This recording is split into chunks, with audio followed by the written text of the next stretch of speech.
లైన్లో ఉన్నారో పోయో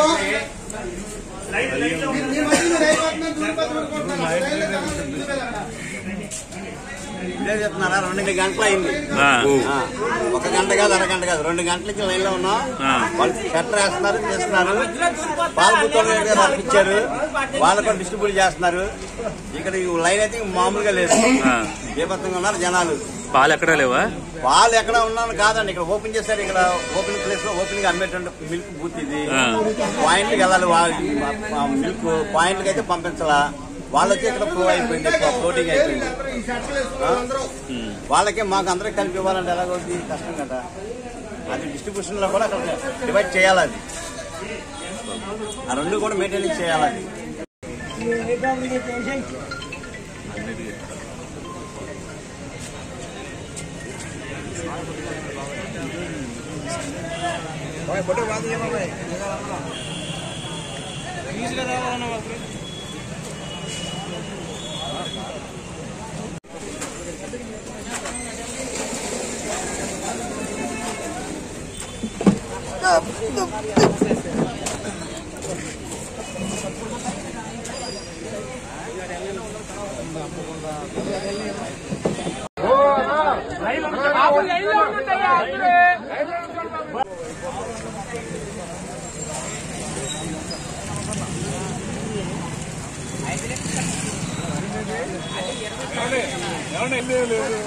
ఇవాళ వరకు కావాల్సినవి తీసుకెళ్ళండి.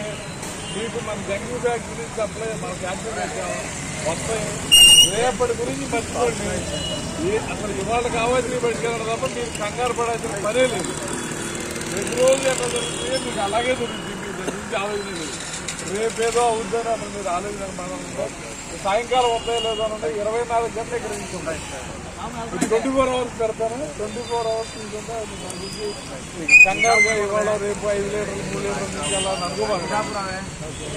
100% మీకు ఖచ్చితంగా యూనివర్సిటీ మొత్తం కూడా మనం సప్లై చేస్తున్నాం. వరద ప్రాంతాల్లో వెహికల్స్ వెళ్ళలేని ఏరియాకి మాత్రమే తప్ప ఏరియాకి ఉండేదానికైనా మా సప్లైజర్లు అందరూ కూడా తీసుకెళ్లి సప్లై చేస్తారు. ఎక్కడా కూడా పాలు పదార్థాలు దొరుకుతుందో ఇబ్బంది ఉండదు. లేట్ అవుతుంది.